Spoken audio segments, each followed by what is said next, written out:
नमस्कार दोस्तों। फिजाओं से तो पतंगे उड़ा करती है, फिजाओं से तो पतंगे उड़ा करती है, पंखों से कुछ नहीं होता मेरे दोस्त, हौसलों से उड़ान हुआ करती है।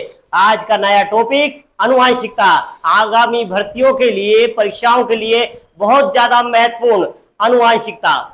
देखिए पहले प्रश्न की बात कर रहे हैं। ए, बी और रुधिर वर्ग में कितने जीन प्ररूप पाए जाते हैं? यानी ब्लड के अंदर एबीओ तंत्र है जिसके अंदर कितने जीन प्ररूप पाए जाते हैं। तो आपको पता है ए के अंदर जीन प्ररूप पाए जाते हैं 2, IA और I0। इसी प्रकार बी में भी पाए गए IB और I0। इसी प्रकार ओ में पाए गए I0 और I0। तो टोटल कितने हो गए मित्रों? 6। तो कितने प्रकार के जीन प्ररूप पाए जाते हैं? ए, बी और रुधिर वर्ग में कितने जीन प्रकार के जीन प्ररूप पाए जा सकते हैं? 6 प्रकार के। और सामान्य बात करें तो एक प्रकार ये हो गया, 2 प्रकार ये हो गया, दूसरा ये हो गया। 3 जोड़े पाए जाते हैं और टोटल कितने हो गए? इसमें 6 जोड़े पाए जा सकते हैं। 6 युग्म छह पाए गए। और जोड़ों की बात करें तो कितने? 1, 2, 3 जीन प्ररूप पाए जाते हैं मित्रों। नेक्स्ट प्रश्न देखिए। दूसरा प्रश्न की बात कर रहे हैं हम।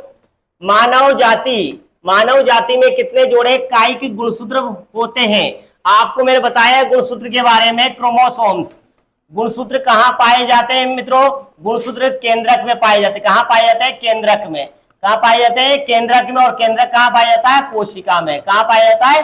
कोशिका में। अब गुणसूत्र की बात करें तो गुणसूत्र कितने होते हैं? 46 गुणसूत्र होते हैं। कितने गुणसूत्र होते हैं? 46 गुणसूत्र होते हैं।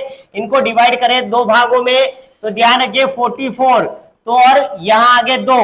तो ये बात करें तो ये तो सामान्य गुणसूत्र, ये कहलाते हैं हमारे अलिंगीय गुणसूत्र। क्या कहलाते हैं मित्रों? अलिंगीय गुणसूत्र। और इनका दूसरा नाम है ऑटोसोम। क्या है मित्रों? ऑटोसोम। और इसी प्रकार मित्रों ये बात करें हम इधर, ये कहलाते हैं लिंगीय गुणसूत्र। क्या कहलाते हैं मित्रों? लिंगीय गुणसूत्र। क्या कहलाते हैं? लिंगीय गुणसूत्र। और इन्हें कहते हैं मित्रों एलोसोम। क्या कहते हैं? एलोसोम। अगर आपसे पूछा जाए कि ऑटोसोम कितने हैं तो आंसर कितना आएगा? 44। और आपसे जोड़ी में पूछा जाए, किसमें? जोड़ी में, तो कितना आएगा आंसर? 22 जोड़ी। जोड़ी पूछी जाए तो 22, बिना जोड़ी पूछी जाए तो 44 आएगा। इसी प्रकार लिंगीय गुणसूत्र में पूछा जाए तो संख्या कितनी आएगी? 2 संख्या में। और जोड़ी पूछी जाए तो 1। जोड़ी पूछी जाए तो क्या हो जाएगी? 1 x y या x। तो बात करें जोड़ी की बात करें तो 1 जोड़ी, और संख्या में पूछे तो कितना आएगा मित्रों? 2 आएगा। यहां प्रश्न क्या है? ऑटोसोम। क्या है यहाँ? ऑटोसोम। तो मनुष्य में कितने ऑटोसोम होते हैं? तो यहाँ जोड़ी नहीं है, जोड़ी आगे कितने जोड़े होते हैं? तो जोड़ी कितनी है? 22। कितना आ जाएगी? 22 जोड़ी। नेक्स्ट प्रश्न देखिए। बहुत महत्वपूर्ण प्रश्न है मित्रों आने वाली भर्तियों में, एक बार आप एनालिसिस जरूर करें। देखिए, जैसे ही मटर के अध्ययन किया गया, निम्न में से कौन सा बागान की मटर का प्रमुख गुण नहीं है? आपको प्रश्न पढ़ते समय छोटी छोटी गलतियों को ढूंढना है आपको। यहां पर देखिए, आप बागान के यहाँ लास्ट में देखा नहीं है, आप उसे हे करते थे, डायरेक्ट आज टिक लगा दो।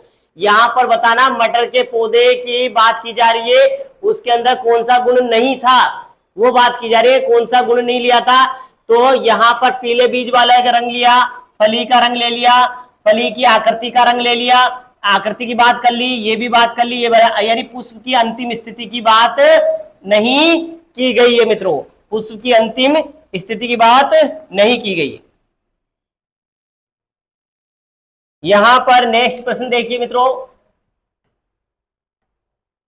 एकल संकरण की F2PD में कितने प्रकार के जीन प्ररूप होते हैं?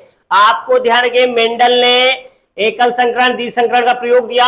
मेंडल का एकल संकरण प्रयोग की बात करें हम, मेंडल के प्रयोग की, तो 2 प्रयोग थे। कौन कौन से थे? एकल संकर संकरण और दूसरा था द्विसंकर संकरण। ठीक मित्रों, एकल संकरण को क्या कहते हैं? यहां पर मोनोहाइब्रिड। क्या कहते हैं?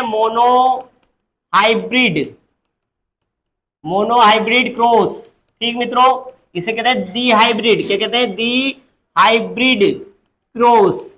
ठीक मित्रों, यहां पर बताए एक जोड़ी लक्षणों के मध्य, एक जोड़ी विपरीत लक्षणों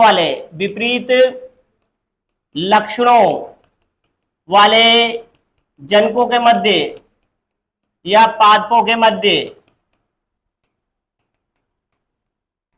क्रॉस कराया जाता है, क्रॉस कराया जाता है। आप तो ध्यान रखिए, एक जोड़ी के मध्य क्रॉस कराएंगे तो क्या कहलाएगा, एकल संकरण। दी जोड़ी के मध्य दो जोड़ी विपरीत लक्षणों वालों के मध्य कराएंगे दो जोड़ी की बात, तो क्या आ जाएगा, वो द्विसंकरण आ जाएगा। ठीक, यहां पर पूछा है जीन प्रारूप कितने होंगे, तो जीन की बात करें तो लक्षणों को या अनुपात को दो प्रकार से बांटा गया। एक तो बांटा गया है जीनोटाइप और दूसरा बांटा गया फिनोटाइप। ध्यान रखिए, जीनोटाइप यानी जीनीय संरचना बताता है। क्या बताता है, जीनीय संरचना। क्या बताएगा मित्रों, जीनीय संरचना बताएगा। और यहां पर लक्षण प्रारूप क्या बताएगा, लक्षणा प्रारूप। तो यहां पर बताए जीनीय प्रारूप की बात की जा रही है। जीनीय प्रारूप कितने प्रकार का, तो यहां पर जीनोटाइप F2 के अंदर, F2 में जीनोटाइप कितना प्राप्त हुआ था आपको, जीनोटाइप 1:2:1, यानी यहां पर तो होता शुद्ध लंबे, क्या प्राप्त हुए थे मित्रों, शुद्ध लंबे पौधे। यहां प्राप्त हुए थे शुद्ध बोने, और यहां हुआ था दो अशुद्ध लंबे। तो आप बात करें हम जीनोटाइप के कितने जीन प्राप्त हुए, 1, 2 और 3। कितने जीन प्राप्त हुए, 3, 1, 2 और 3। तो जीनोटाइप प्रारूप कितने थे हमारे पास, 3 प्रकार के थे। शुद्ध लंबे भी थे, शुद्ध बोने भी थे और अशुद्ध लंबे भी थे। ठीक मित्रों, नेक्स्ट प्रश्न देखिए।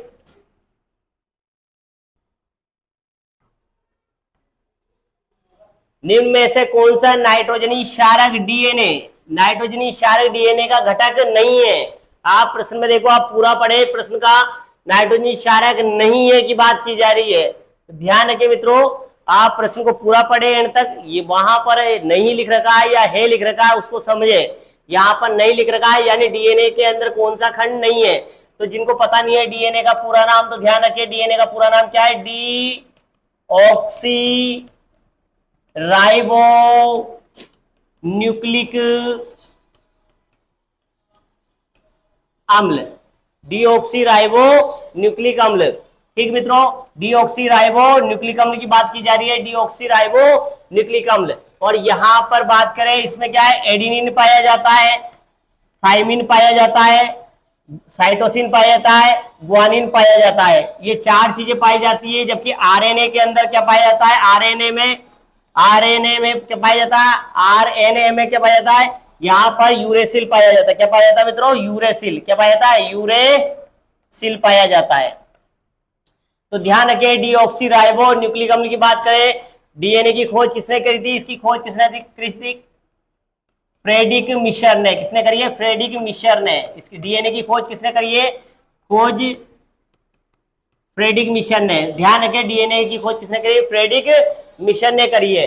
आप तो पहला क्वेश्चन क्या है, यहाँ पर देखिए आप मित्रों, नाइट्रोजन बेस क्षारक डीएनए का घटक नहीं है। तो नहीं है, कौन नहीं है, यहाँ पर देखिए कौन सा नहीं है, यहाँ पर यूरेसिल नहीं है। क्यों, यूरेसिल किस में पाया जाता है, यूरेसिल पाया जाता है आरएनए में। किस में पाया जाता है, आरएनए में पाया जाता है, राइबो न्यूक्लिक अम्ल में पाया जाता है, राइबो न्यूक्लिक अम्ल में पाया जाता है। तो ये प्रश्न था, तो आपसे पूछा था डीएनए के बारे में कि डीएनए में कौन सा घटक नहीं है। तो कौन सा नहीं है, यूरेसिल नहीं है। क्योंकि यूरेसिल किस में पाया जाता है, आरएनए में पाया जाता है। यूरेसिल किस में पाया जाता है, आरएनए में पाया जाता है। नेक्स्ट प्रश्न देखिए मित्रों,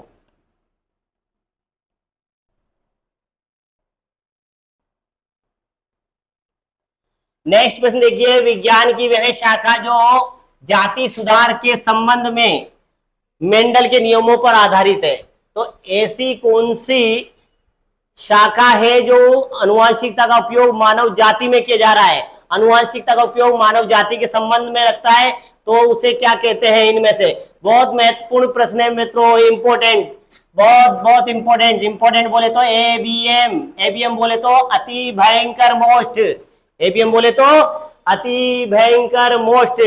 तो ये प्रश्न बहुत ज्यादा इंपॉर्टेंट है। तो ध्यान रखिए, विज्ञान की शाखा जिसके अंदर मानव जाति के सुधार के लिए मेंडल के नियम को क्या कहते हैं? अनुवांशिकता के नियम। क्या कहते हैं?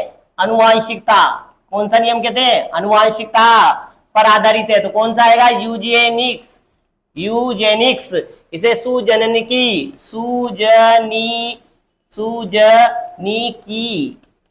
सुजनकी की बात करें तो यूजीनेक्स। तो ध्यान रखिए यूजीनेक्स आएगा बिल्कुल सही आंसर इसका।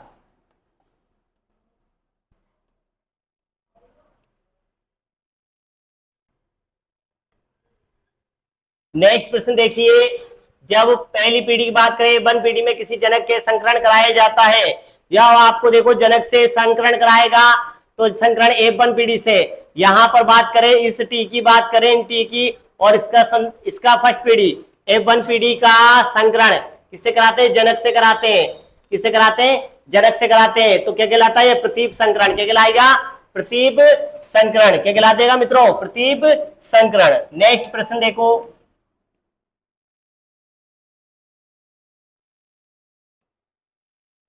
दूसरा प्रश्न देखिए मित्रों, यहां पर निम्न में से कौन विपरीत गुणों या मटर पर मेंडल द्वारा अपने संकरणों को संकरण प्रयोगों में उपयोग में नहीं किया गया? प्रश्न पूरा पढ़े। विपरीत गुणों वाले जो पौधों के मध्य क्रॉस कराया था मेंडल ने, उनमें से कौन सा नहीं लिया इसके अंदर से? तो आपको पता है नहीं कौन सा प्रयोग नहीं किया है। तो आप ध्यान रखिए, आप प्रश्न पूरा पढ़े। छोटी सी मात्र गलती आपको लाखों बच्चों से पीछे कर सकती है, क्योंकि ध्यान रखिए पहाड़ों से कोई नहीं टकराता, ठोकर इंसान छोटे पत्थरों से ही खाता है। तो ध्यान रखिए, आप छोटी सी गलती आपकी बहुत ज्यादा भारी पड़ सकती है। तो आप देखिए यहां पर पूरा पढ़े, इसका उपयोग नहीं किया जा सकता। तो आप नहीं किया, किस तरह नहीं किया? पुष्प का रंग में करा था, बीजों के रंगों का करा था, पुष्प की स्थिति को बता रहा था, आकार, जड़ों का आकार, जड़ों के बारे में कुछ भी आकार के बारे में नहीं बताया गया। नेक्स्ट प्रश्न मित्रों,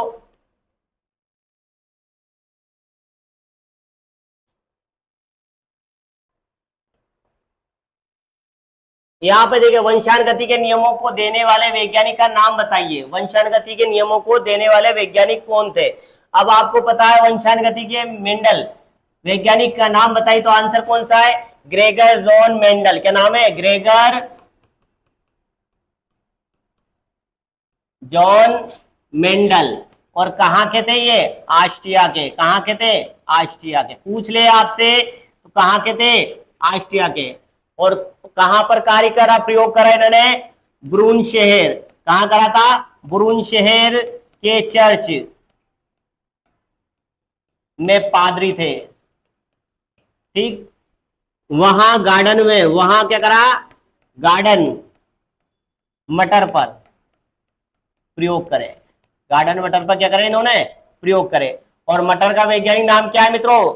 मटर का वैज्ञानिक नाम ध्यान रखिए, बहुत इंपॉर्टेंट, मटर का वैज्ञानिक नाम पाइसम सेटाइवा। पाइसम सेटाई, ठीक मित्रों। तो आपसे पूछा है कि अनुवांशिकता के जनक किसे कहते हैं? तो ग्रेगर जॉन मेंडल को। ध्यान रखिए वंशानुगति के नियम को देने वाला कौन है? यहां पर ग्रेगर जॉन मेंडल है। नेक्स्ट प्रश्न,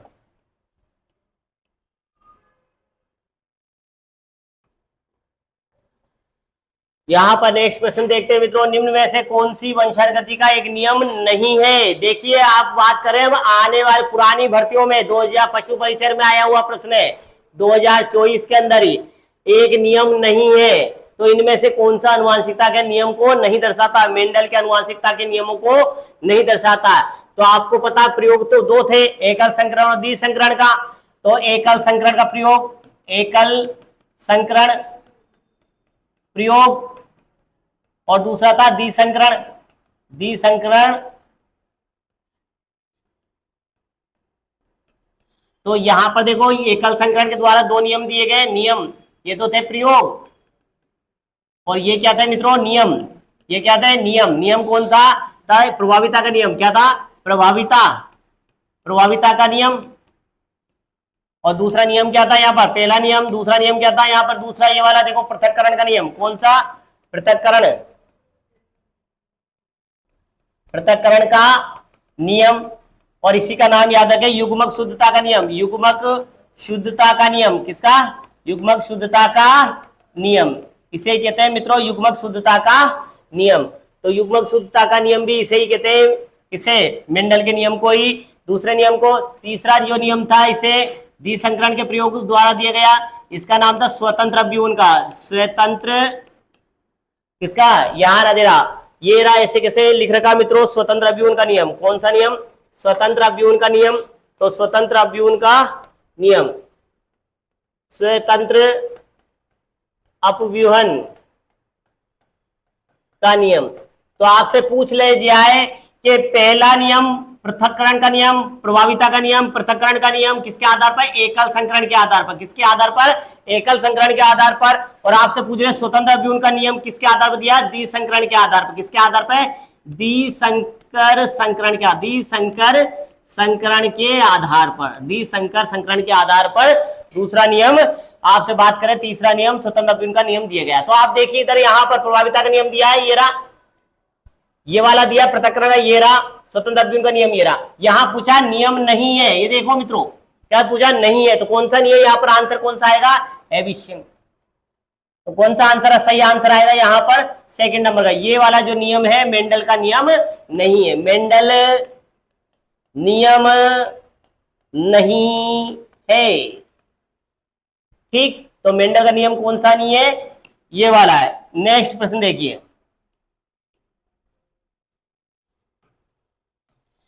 अनुवांशिकी के जनक किन्हें कहा जाता है? अनुवांशिकी के जनक किसे कहा जाता है? 2024 में आया, पशु परिचर में आया मित्रों, ये पशु परिचर में आया है यही टॉपिक, अनुवांशिकी के जनक किन्हें कहा जाता है? किसे अनुवांशिकी का जनक, तो किसे कहा जाता है? ग्रेगर जॉन मेंडल को। तो ध्यान रखिए, इन्होंने, चार्ल्स डार्विन ने तो क्या दिया है? प्रकृति वर्ण। क्या दिया मित्रों? प्रकृति वर्ण का सिद्धांत, ये भी ध्यान रखे थोड़ा।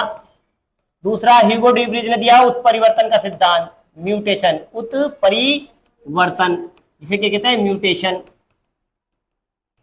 का सिद्धांत। ठीक मित्रों, और वेटसन की बात करें तो इसने तो क्या बनाया? अनुवांशिकता। क्या बताइए? अनुवांशिकता। क्या बताइए? अनुवांशिकता। अनुवांशिकता शब्द दिया, शब्द की बात करें वेटसन ने। और ग्रेगर जॉन मेंडल क्या कहलाता? अनुवांशिकी के जनक, father of genetics. Father of genetics कहते हैं Gregor John Mendel, Gregor John Mendel को। कौन सा आएगा यहां पर? जनक कौन है? ग्रेगर जॉन मेंडल को। नेक्स्ट प्रश्न देखिए मित्रों, यहां पर दूसरा प्रश्न देखिए, अनुवांशिक विभिन्नताओं के संदर्भ में निम्न में से कौन सा कथन असत्य है? निम्न में से कौन सा कथन असत्य होगा? तो देखिए, अनुवांशिक विभिन्नताओं के संदर्भ में, यानी एक पीढ़ी से दूसरी पीढ़ी में जब लक्षण जाते हैं तो कौन से लक्षण नए आ जाते हैं, या लक्षण किस प्रकार नए आ जाते हैं, ये प्रश्न पूछा गया पशु परिचर के अंदर। कुछ विभिन्नताएं अलिंगी जनन के दौरान भी उत्पन्न हो जाती है। लैंगिक जनन की प्रक्रिया द्वारा सफल विभिन्नताओं की संख्या में वृद्धि होती है। जो जीव अलिंगी जनन की प्रक्रिया से जनन करते हैं उनमें विशिष्ट विभिन्नताएं प्रदर्शित होती है। जनन की प्रक्रिया के दौरान होने वाली विभिन्नताएं वंशानुगत होती है। देखो, सामान्य प्रश्न में बात करें तो ये भी सही है, यहां पर ये भी जनक प्रक्रिया द्वारा सफल विभिन्नताएं संख्या में वृद्धि हो सकती है, यहां पर ये भी सही है, यहां भी सही है। लेकिन यह पूछा है कौन सा कथन असत्य की बात कर रहा है? कौन सा कथन असत्य की बात कर रहा है? असत्य यानी सत्य नहीं है। तो आपको देखो, जो जीव अलिंगी जनन की प्रक्रिया से जनन करते हैं उनमें विशिष्ट विभिन्नताएं उत्पन्न होती है, या विशिष्ट विभिन्नताएं उत्पन्न होती है, ये बात गलत है मित्रों, ये बात गलत है। अलिंगिक जनन द्वारा वही लक्षण आते हैं जो पैतृक में पहले थे, यानी एक ही जीव के लक्षण दोबारा दूसरे जीव में आ जाते हैं, इसे तो अलिंगिक जनन कहते हैं। एक ही जीव द्वारा होने वाला जनन अलिंगिक जनन है, यानी एक ही प्रकार की कोशिकाओं द्वारा होने वाला जनन अलिंगिक जनन है। तो उसी प्रकार यदि एक ही, तो उसमें भिन्नताएं नहीं आएगी, उसमें विशिष्ट विभिन्नताएं नहीं आएगी, वही विभिन्नताएं नहीं आई, जैसा वैसा कोशिका थी वैसे ही कैसे उसमें लक्षण उत्पन्न हो जाते हैं दूसरी सेल में। तो बात करें एक ही जीव में अलिंगिक जनन की प्रक्रिया से जनन करते हैं, विशिष्ट भिन्नताएं प्रदूषित होती है, ये बात गलत है। तो आंसर कौन सा आएगा, इसके अकॉर्डिंग आंसर कौन सा आएगा यहाँ पर, असत्य के आधार पर, असत्य के आधार पर तीसरा आंसर आ जाएगा।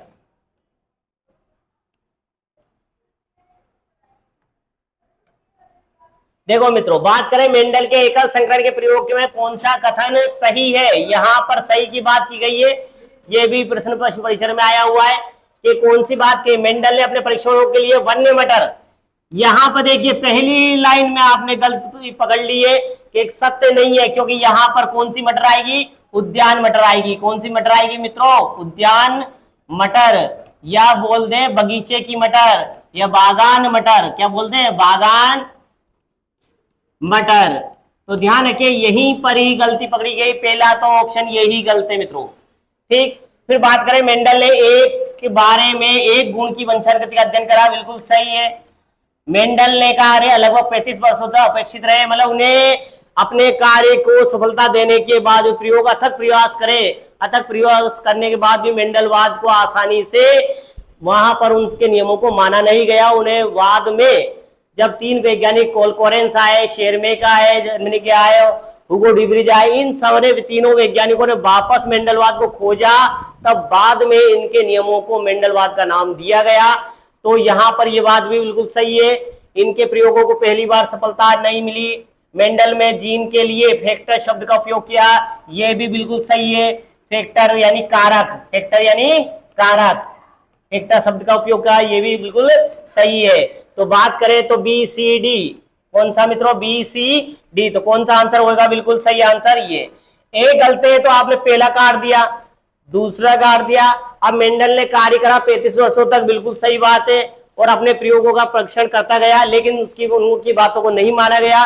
जब 3 वैज्ञानिक आए, उन्होंने पुनः मेंडलवाद को खोजा, और जब जाके बताया कि मेंडल ने सही प्रयोग किए थे मेंडलवाद के, इसीलिए उन तीनों वैज्ञानिकों को मेंडलवाद के पुनः खोजकर्ता कहते हैं। पुनः खोजकर्ता, तो 35 वर्षों तक इनके प्रयोगों को मेंडलवाद नाम नहीं दिया गया था। तो सही आंसर कौन सा हो गया इसमें, दूसरा। नेक्स्ट प्रश्न देखो मित्रों, देखो वह गुण जो F1 पीढ़ी में स्वयं अभिव्यक्त नहीं होते वह कहलाते हैं। जो F1 पीढ़ी में मित्रों, पहली पीढ़ी में जो लक्षण प्रकट नहीं होते, जो लक्षण पहली पीढ़ी में जनरेशन में नहीं आते, F1 में नहीं आते, प्रथम पीढ़ी, और F2 दूसरी पीढ़ी, F1 पीढ़ी और F2 पीढ़ी, तो दोनों पीढ़ी में यहां पर कौन से प्रकट होंगे लक्षण, ये लक्षण होंगे हमेशा मित्रों प्रभावी जीन वाले। कौन से लक्षण, प्रभावी जीन वाले।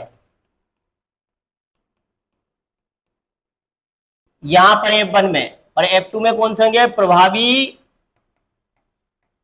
व अप्रभावी, दोनों प्रभावी व अप्रभावी। तो क्वेश्चन पूछा जा रहा है वह गुण जो F1 पीढ़ी में स्वयं को अभिव्यक्त नहीं करते, जो स्वयं को अभिव्यक्त नहीं करते वो क्या कहलाते हैं, अप्रभावी। क्योंकि प्रभावी तो आ ही जाता है मित्रों, प्रभावी तो F1 में आ ही जाता है, तो कौन सा बचा यहाँ पर, अप्रभावी।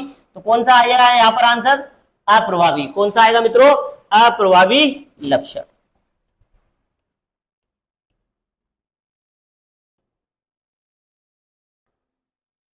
यहां पर देखिए मित्रों दूसरा नेक्स्ट प्रश्न, विज्ञान, जीव विज्ञान की वह शाखा जिसमें आनुवंशिकता और विभिन्नताओं का अध्ययन किया जाता है कहलाती है। आनुवंशिकता और विभिन्नताओं का क्या किया जाता है, अध्ययन किया जाता है, और क्या कहलाती है, देखो मित्रों जीव विज्ञान की वह शाखा जिसमें आनुवंशिकता की विभिन्नताओं का अध्ययन किया जाता है, क्या कहलाती है, अनुवांशिकी। क्या कहलाती है मित्रों, अनुवांशिकी। क्या कहलाती है, अनुवांशिकी। ये तो नियम है, जनन विज्ञान आएगा नहीं, ये नहीं आएगा, वंशानुगति नहीं आएगी, तो आंसर अनुवांशिकी। क्या कहलाएगी, अनुवांशिकी। यानी इसे कहते हैं अनुवांशिकता विज्ञान। क्या कहते हैं, अनुवांशिकता विज्ञान। अनुवांशिकता विज्ञान को क्या कहते हैं, अनुवांशिकी कहते हैं।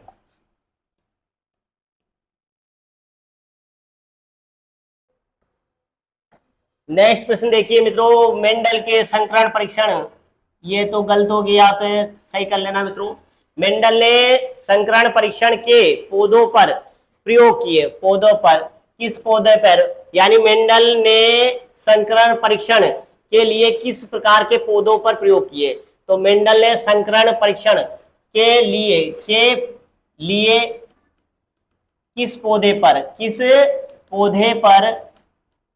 प्रयोग किए। कोई दिक्कत नहीं, इतना तो समझदार हो आप कि मेंडल ने जो संकरण परीक्षण किए यानी प्रयोग किए वो किस पौधे पर प्रयोग किए। तो कौन सा आया, गुलाब का नहीं आया, टमाटर नहीं आया, प्याज नहीं आया, तो आंसर क्या है, गार्डन मटर, या इसका नाम उद्यान मटर, ये भी जानते हो। या फिर बोल दे आपसे पाइसम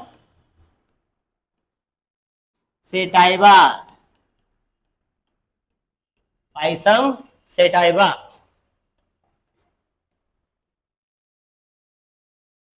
नेक्स्ट प्रश्न देखो मित्रों, निम्न में से कौन से गार्डन मटर के पौधों में बीज प्रभावी लक्षण नहीं है। आपको बताना भी, जस्ट थोड़ी देर पहले बताया मैंने प्रभावी और अप्रभावी। तो यहां पर बताइए गार्डन मटर के अंदर बीज वाले प्रभावी लक्षण है। प्रभावी कौन से, प्रभावी लक्षण कौन से होते हैं, प्रभावी लक्षण जो F1PD में प्रकट होते हैं, F1PD में प्रकट हो जाते हैं। ठीक, तो जैसे बात करें पीले प्लस गोल, पीले व गोल, पीले को कैपिटल Y, गोल को कैपिटल R, कैपिटल R। तो इस प्रकार दर्शाए तो कौन सा आएगा इसमें, पीले और गोल। कौन सा आंसर आएगा, पीले और गोल।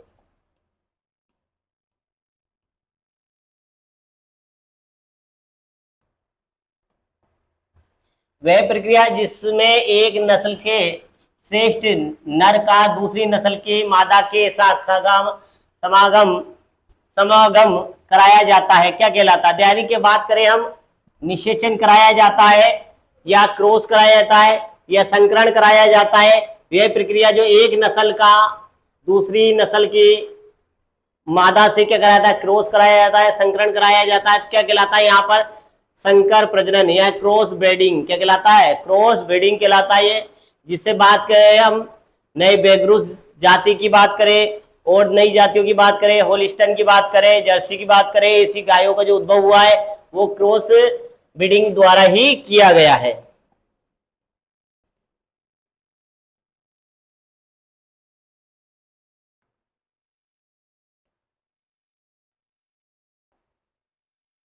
किसके द्वारा किया जाता है मित्रों, क्रॉस ब्रीडिंग के द्वारा ही किया जाता है। प्रक्रिया क्या कहलाती है, क्रॉस ब्रीडिंग कहलाती है।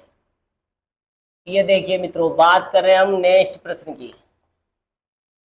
यहाँ पर निम्न में से अनुवांशिकी के नियम नहीं है। कौन सा अनुवांशिकता का नियम है, जस्ट थोड़ी देर पहले ही बात करी थी हमने, अनुवांशिकता का कौन सा नियम नहीं है। पृथक्करण का नियम पढ़ ही लिया था अपन ने, ये तो है। प्रभाविता का नियम भी पढ़ लिया था, स्वतंत्र अभ्युन का नियम भी बता दिया, ये भी है। तो ये दो नियम, ये तीन नियम तो है, पर यह पूछा कौन सा नियम नहीं है। तो कौन सा नियम नहीं है यहाँ पर, बोनेपन का नियम। कौन सा नियम, बोनेपन का। तो कौन सा आंसर आएगा इसमें, ये नियम कोई भी नियम नहीं है। तो आपको ध्यान रखें, मेंडल ने जो क्या कराया, क्रॉस कराया, क्रॉस का और संकरण करा के एकल संकरण द्विसंकरण दो प्रयोग करे, उनमें से दो नियम दिए। कौन से, एक ये नियम और एक ये नियम। ये तो दिया दूसरे किसका, द्विसंकरण द्वारा। किसके द्वारा, द्विसंकर संकरण द्वारा। और ये दिया एकल संकरण द्वारा, एकल संकर संकरण द्वारा। ये भी दिया एकल संकर संकरण द्वारा। ठीक, अब बात करें, अब ये तो नियम एकल संकरण के संकरण द्वारा दिया द्वारा, ये भी दिया एकल संकरण संकरण के द्वारा, और ये संकर संकरण के द्वारा दिया।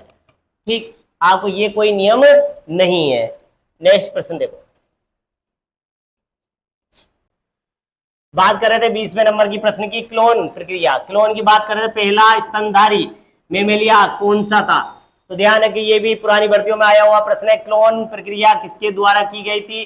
क्लोन का होता है एक ही जीव से नए जीव की उत्पत्ति, एक ही जीव कोशिका से, एक ही जनन कोशिका से दूसरे नए जीव की उत्पत्ति क्या कहलाती है, क्लोन कहलाती है। क्या कहलाती है, क्लोन कहलाती है, बनने वाली प्रक्रिया क्लोन। आप बात करें क्लोन, सबसे पहले क्लोन किसका बनाया गया था, सबसे पहले क्लोन किसने बनाया, भेड़ का। किसका, भेड़ का।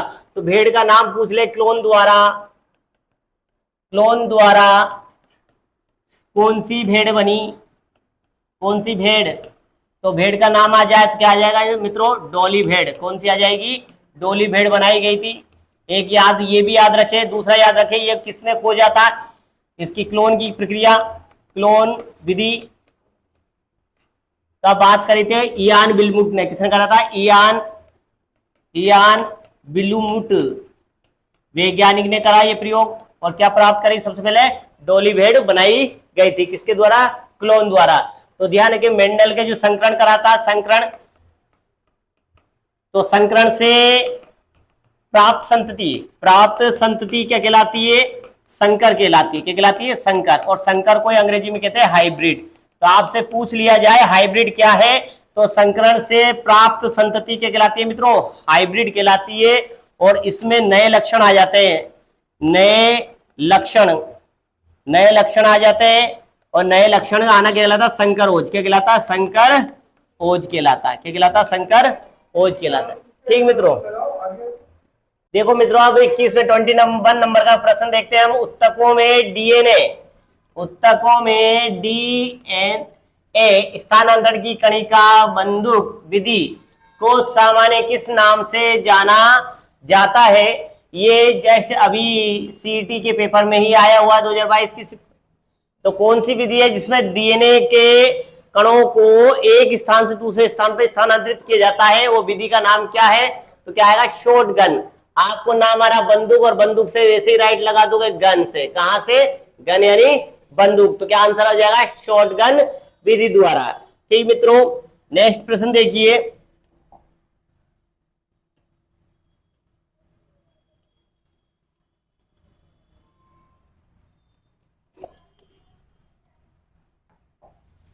नेक्स्ट प्रश्न देखिए, क्रोमोसोम बने होते हैं, क्रोमोसोम किसके बने होते हैं?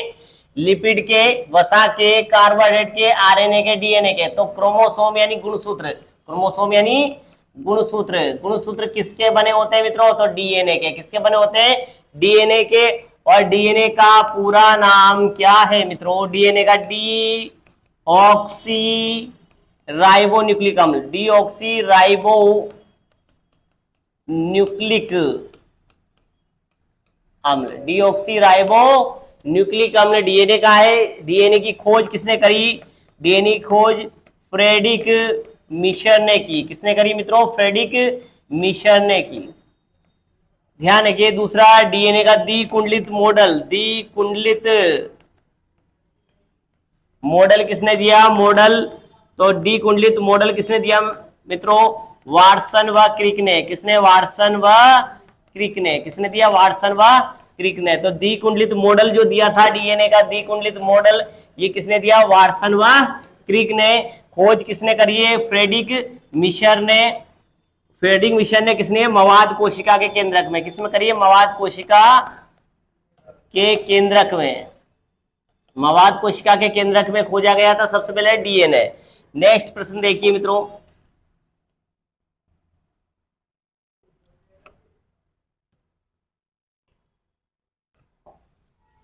नेक्स्ट पर देखिए, डीएनए से ट्रांसलेशन आरएनए का बनना क्या कहलाता है?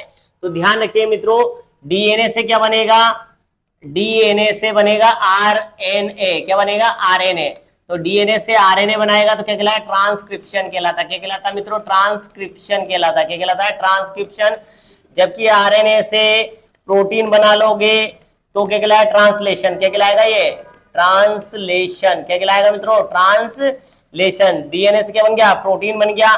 लेकिन यहाँ क्या बन रहा है? डीएनए से आरएनए बन रहा है। तो डीएनए से आरएनए बन रहा है तो क्या कहलाएगा? ट्रांसक्रिप्शन। तो क्या कहलाएगा मित्रों? ट्रांसक्रिप्शन कहलाता है। क्या कहलाता है? ट्रांसक्रिप्शन।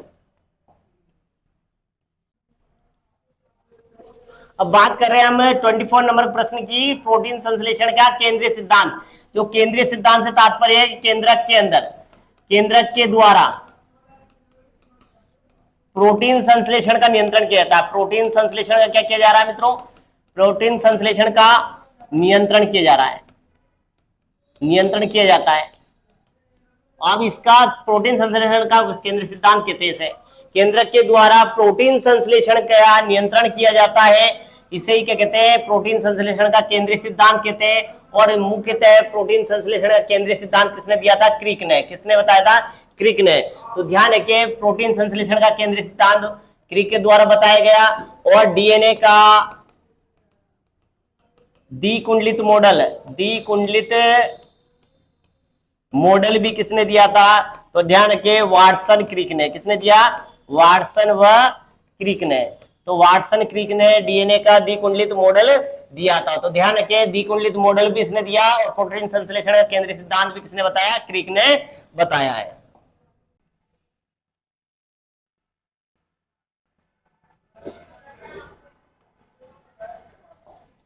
मनुष्य में एलोसोम के जोड़े होते हैं।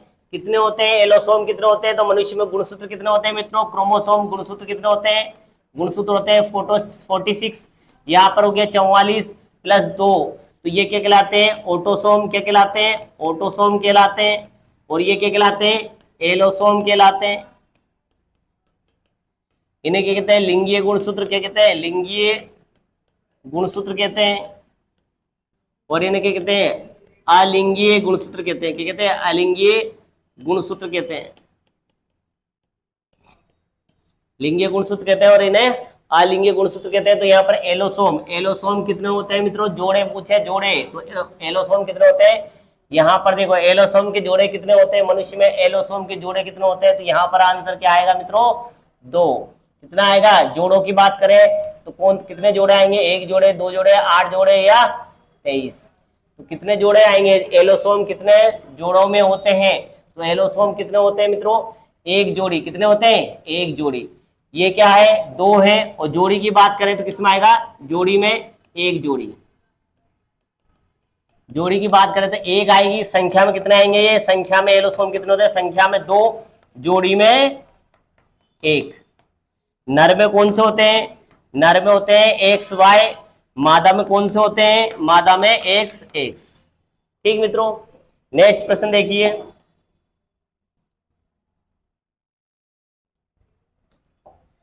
डीएनए की द्विकुंडलित संरचना, डीएनए की द्विकुंडलित संरचना किसने दी? अभी जस्ट अपन ने थोड़ी देर पहले ही बात करी है, वाटसन और क्रिक ने। किसने?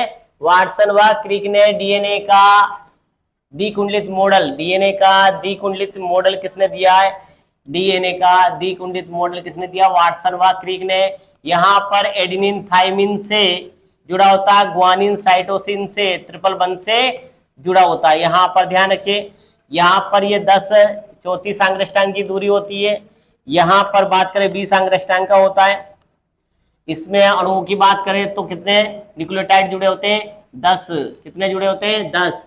और इसकी कितनी होती है? यहाँ से यहाँ तक लूप के 34 अंगस्ट्रांग की दूरी पाई जाती है। इनके मध्य का व्यास कितना है? 20 अंगस्ट्रांग का होता है मित्रों। और ये संरचना किसने बताई? वाटसन और क्रिक ने बताई। किसने बताई? वाटसन और क्रिक ने। ये संरचना किसने बताई है? वाटसन और क्रिक ने बताइए। ये संरचना किसने बताई है? वाटसन और क्रिक ने। इसे कहते हैं द्विकुंडलित मॉडल। क्या कहते हैं? द्विकुंडलित मॉडल। एडेनिन थाइमिन से, ए से एडेनिन और टी है थाइमीन, तो ये थाइमीन, ये एडेनिन। सी क्या है यहाँ पर? Cytosine, cytosine.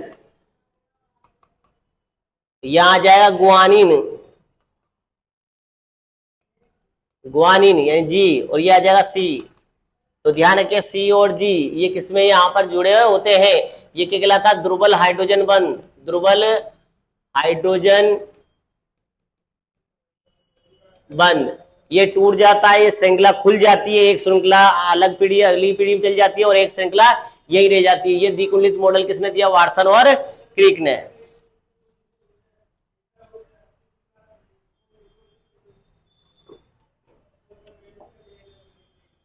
बात करें निम्न में से किस प्रकार आरएनए से आरएनए संकरण में भाग लेता है?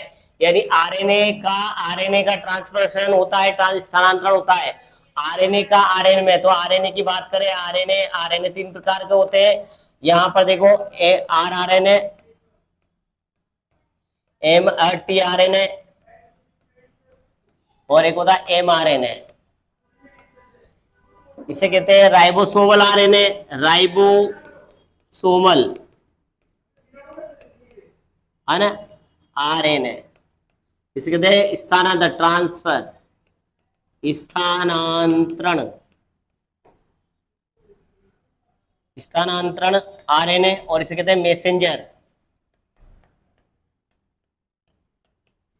या संदेश वाहक, संदेश वाहक। तो संदेश ले जाने का काम कौन करता है? मैसेंजर। mRNA ट्रांसफर करने का काम कौन कर रहा है? स्थानांतरण। ट्रांसफर करने का कौन काम कर रहा है? ट्रांसफर का काम कौन करेगा मित्रों? ट्रांसफर का करेगा tRNA। कौन करता है? tRNA। तो यहां से देखो आरएनए से एनआरएनए का प्रसंस्करण में भाग लेता है, तो कौन आएगा यहाँ पर? tRNA। कौन सा आरएनए आ जाएगा? tRNA। किस प्रकार जाता है? आरएनए से tRNA में संस्करण में क्या लेता है? भाग लेता है।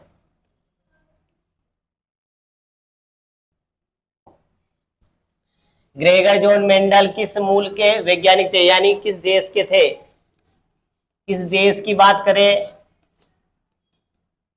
शहर की बात करें, गांव की, तो कहां के? ऑस्ट्रिया के मूल निवासी थे। कहां के? ऑस्ट्रिया के ब्रून शहर के।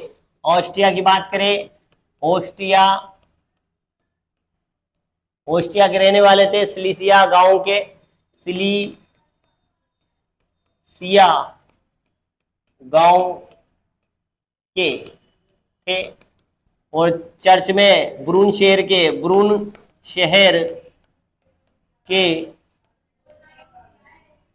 चर्च में पादरी थे। ब्रून शहर में क्या थे? चर्च में पादरी थे। तो ऑस्ट्रिया के सिलिसिया गांव के अंदर मूल निवासी थे ये। तो कहां का आएगा? ऑस्ट्रिया के मूल निवासी थे।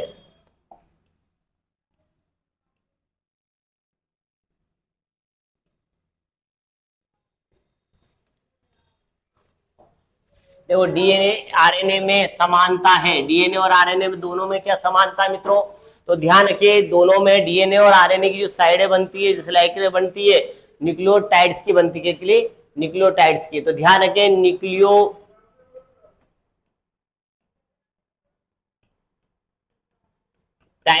और एक होता है न्यूक्लियोसाइड्स। तो ध्यान रखिए, यहां पर पूछा है दोनों में समानता, तो दोनों में समानता न्यूक्लियोटाइड से टाइड्स। तो ध्यान रखिए, टाइड्स आंसर आएगा तो बिल्कुल सही। टाइड्स के बहुलक होते हैं। किसके बहुलक होते हैं? टाइड्स के बहुलक होते हैं, ना कि साइड्स के।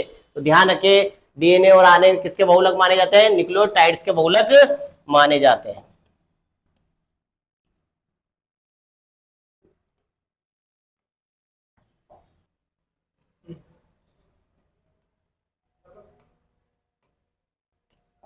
ठीक, अब बात करें ग्रेगर मेंडल ने अनुवांशिकता के उपयोग के लिए पादप का उपयोग किया था। किस पौधे का उपयोग किया था? मेंडल ने, बात करें ग्रेगर जॉन मेंडल ने किस पौधे पर अनुवांशिकता के नियम दिए? तो किस पौधे पर दिए थे? मटर के पौधे पर। किस पर दिए? मटर के पादप पर। और आपसे पूछ ले मटर भी कौन सी? जंगली मटर या उद्यान मटर? तो आएगी उद्यान मटर। कौन सी? उद्यान मटर। तो उद्यान मटर आ जाए, गार्डन मटर आ जाए, तो इसी की है। ध्यान रखिए, मेंडल ने उद्यान मटर के पादप पर प्रयोग किए। मटर का वैज्ञानिक नाम क्या है? आपसे वैज्ञानिक नाम पूछ ले, मटर का वैज्ञानिक नाम क्या है? तो मटर का वैज्ञानिक नाम क्या है? Pisum sativa. Pisum sativa. तो वैज्ञानिक नाम क्या है मटर का? Pisum sativa. आपसे पूछ ले क्या कारण था मेंडल ने मटर का पौधा लिया, आलू का पौधा नहीं लिया, बैंगन का नहीं लिया, मिर्ची का पौधा नहीं लिया, मटर का ही पौधा क्यों लिया? तो इसकी विशेषता क्या थी कि इसमें आसानी से स्वपरागण, पर परागण आसानी से हो जाते हैं। दूसरी बात करें, ये छोटा शाकीय होता है। एक वर्ष में अनेक प्रजातियां प्राप्त होती है इसकी। इसमें विपुंसन प्रक्रिया आसानी से कराई जा सकती है। अनेक जातियों का, अनेक लक्षणों का क्या होता पाया जाता है? समावेश पाया जाता है। यही कारण थे कि मेंडल ने मटर का पौधा ही लिया। और मटर के पौधे का वैज्ञानिक नाम क्या है मित्रों? मटर के पौधे का नाम है पाइसम सेटाइवा। तो क्या पूछा आपसे किस पौधे का उपयोग किया? तो मटर का। और मटर का वैज्ञानिक नाम क्या है? Pisum sativa. कौन सा है? Pisum sativa. नेक्स्ट प्रश्न देखिए,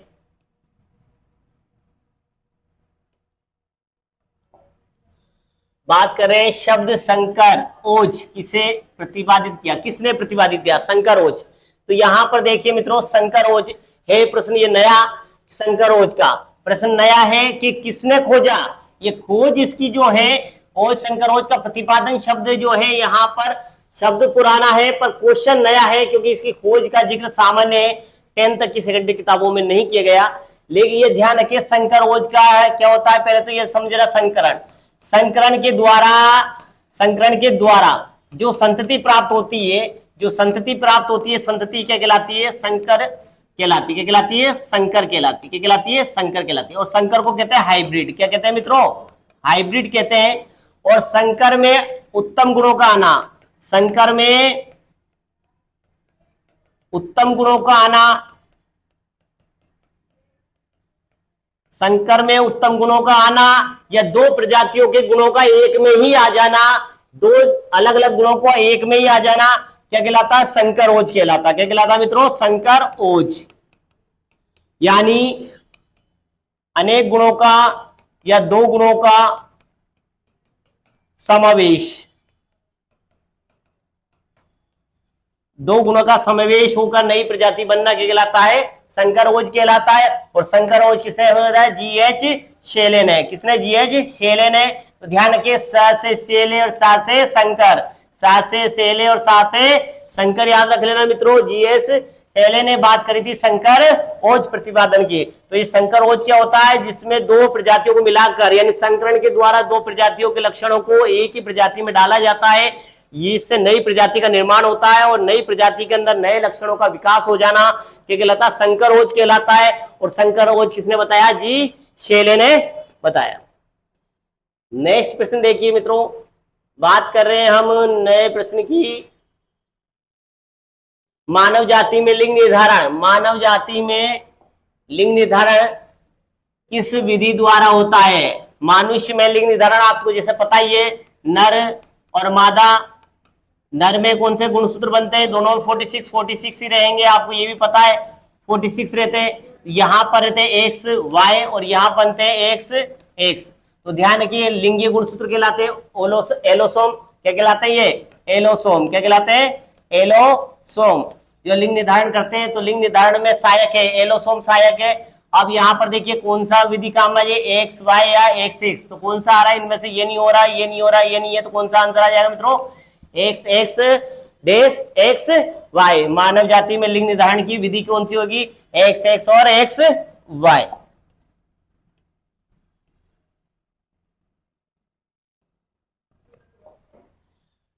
गुणसूत्र में जाल, गुणसूत्र के जाल को अभिरंजित नहीं किया जा सकता। किसके द्वारा अभिरंजित नहीं किया जा सकता मित्रों? यहाँ पर देखो, हेमेटोजाइलिन द्वारा, कार्मिन द्वारा, फिजिलेंस अभिरंजन द्वारा। तो किसके द्वारा अभिरंजित नहीं किया जा सकता? आपसे पूछा नहीं किया जा सकता, तो क्रिस्टल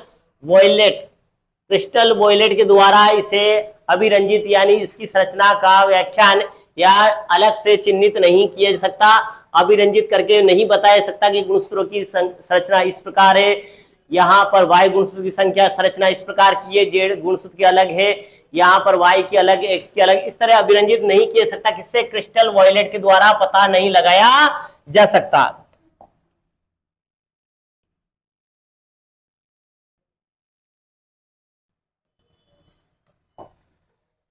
मेंडल का स्वतंत्र अभ्युन का नियम का अवलोकन आधारित है। किस पर आधारित है? एकल संकरण पर, द्विसंकरण पर, वेग क्रॉस पर, टेस्ट क्रॉस पर, किस पर? तो आपको पता होगा मेंडल के मुख्य प्रयोग कौन से थे? मेंडल के मुख्य प्रयोग थे, पता है आपको, एकल संकरण का, एकल संकरण का, और दूसरा था संकरण का। आपको पता है एकल संकरण के द्वारा दो नियम दिए, दो नियम या सिद्धांत की बात करें तो नियम और सिद्धांत कौन से थे मित्रों? नियम और सिद्धांत दो थे। एक तो था प्रभाविता का, दूसरा था पृथक्करण का, जिसे कहते हैं युग्मक शुद्धता का नियम भी कहते हैं, युग्मक शुद्धता का नियम भी कहते हैं मित्रों। ध्यान रखें, युग्मक शुद्धता का नियम पृथक्करण का नियम है। ये किसके द्वारा? एकल संकरण के द्वारा दिया गया। द्विसंकरण के द्वारा दो जोड़ी लक्षणों के मध्य क्रॉस कराने की को क्या कहते हैं? द्विसंकरण कहते हैं। दो जोड़ी में लक्षणों में, दो जोड़ी, यहां पर बात करें एक जोड़ी लक्षणों के मध्य क्रॉस कराया जाएगा या दो जोड़ी लक्षणों के मध्य क्रॉस कराया जाएगा, द्विसंकर संकरण। और इसमें कौन सा नियम दिया गया था? यहां पर द्विसंकरण के द्वारा स्वतंत्र अभ्युन का, किसका दिया था मित्रों? स्वतंत्र अपव्यूहन का नियम। कौन सा? स्वतंत्र अपव्यूहन का नियम या स्वतंत्र अपव्यूहन का सिद्धांत दिया गया था, तो किसके द्वारा? द्विसंकरण के द्वारा। द्विसंकरण के द्वारा दो जोड़ी विपरीत लक्षणों वाले जनक पौधों के मध्य क्रॉस कराने की प्रक्रिया द्विसंकर संकरण कहलाती है। इसके अंदर स्वतंत्र अपव्यूहन का नियम दिया, जिसमें अनेक जीन, सभी जीन पृथक होकर, स्वतंत्र होकर अपना प्रभाव प्रकट करते हैं। इसे स्वतंत्र अपव्यूहन का नियम कहते हैं। सभी जीन स्वतंत्र विचरण करके अपना प्रभाव प्रकट करते हैं, इसे ही स्वतंत्र अपव्यूहन का नियम कहते हैं। और ये मेंडल ने किसके द्वारा दिया? द्विसंकर संकरण के द्वारा दिया। किसके द्वारा? द्विसंकर संकरण के द्वारा दिया गया, जिसके अंदर अनुपात क्या था मित्रों? अनुपात मिला था 9:3:3:1। ये द्विसंकर संकरण का क्या माना जाता है? अनुपात, रेशो माना जाता है।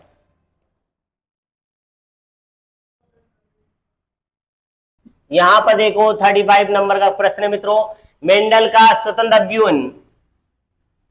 मेंडल का स्वतंत्र अपव्यूहन की बात करें, स्वतंत्र अपव्यूहन का सिद्धांत निम्न में से किसका अनुपात दर्शाता है? जस्ट थोड़ी देर पहले जिक्र करा हमने, ये कौन सा थी? 9:3:1। ये किसका है? द्विसंकरण का। किसका?